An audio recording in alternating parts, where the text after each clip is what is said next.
Hey there, in this video we're going to show you how we built this fountain using items we found at Old Time Pottery and from around the house. Check it out.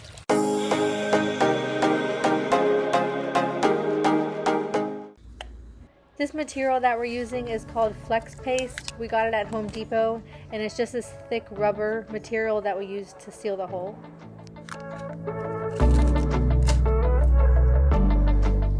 So the first step is done. We sealed up the bottom of the large planter. We did it on the bottom and on the inside. So we have to wait 24 hours for it to dry and then we will make the next step. The pump that we're using here is 160 gallons per hour and we're going to see if we like the sound and the flow that this pump makes or a different one. And we're going to make sure to keep the hose long because we don't know how long we're going to need it yet. So we have this set up while the other one is drying. This is pretty much how it's going to sit in the other pot. So we're going to use this little putty.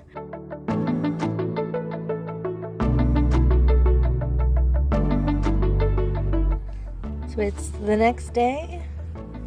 This is all dry. This is the top and the bottom. We then leveled a slab of concrete and covered it with mulch for a nice base. Since the putty didn't dry, we tried a second round using this sealant. After putting a piece of styrofoam inside to fill most of the gap. Now we're just going to let it dry and cure. We're not going to use this whole pipe, but better to have more and cut it back.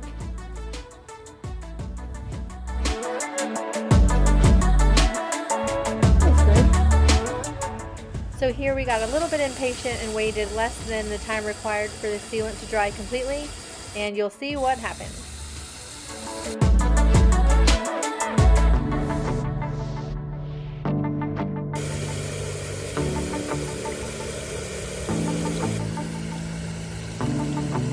So this is our first dry run. You can see that the water's murky. That's from the sealant wasn't all the way dry. And I don't like the way these bricks look, so we're gonna go out and buy another planter and might get a different pump.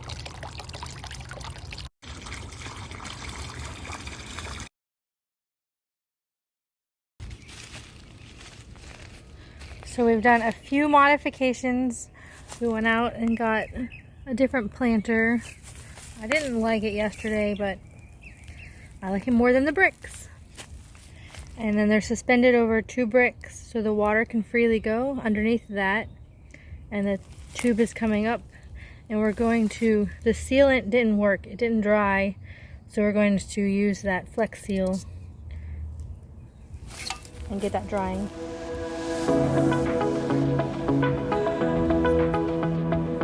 So these are the rocks we're gonna use. We got a bag of the relatively cheaper ones just to go on the base because that is quite a gap to fill. And then we're gonna put the river rocks on top. These rocks are very dusty, so we're just gonna rinse them off first.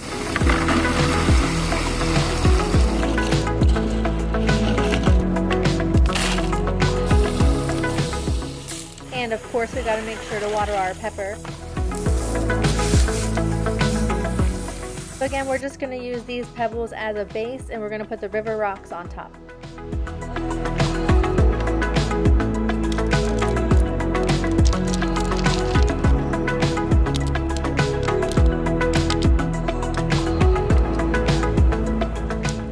These are such pretty and colorful rocks.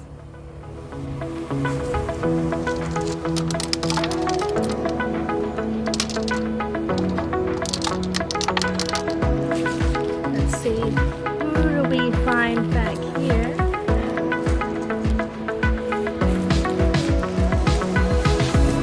At the bottom down here is the water intake, so we left that open. Next we fill it up.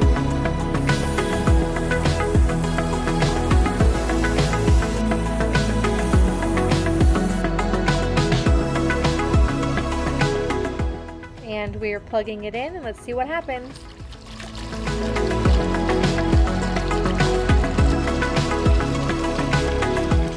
So this pump might have too much pressure because it is splashing around. So instead of taking this all apart, we're thinking about just shortening that pipe. So here's the moment of truth. Quite a high splash, but we knew that as the bowl started to fill, it'll have less pressure, so it won't be able to go as high.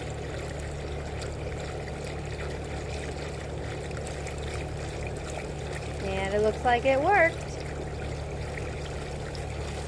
Well, there you have it. There was our DIY fountain build. It was a lot of fun to build.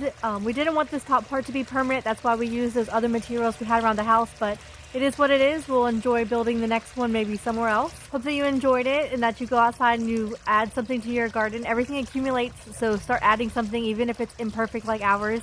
This new addition to the garden makes it one more reason to want to come outside and play in the garden. Look at the pretty flowers, hear the birds, and now the rumbling of the fountain makes it really nice. Again, thank you for watching and see you in the next one.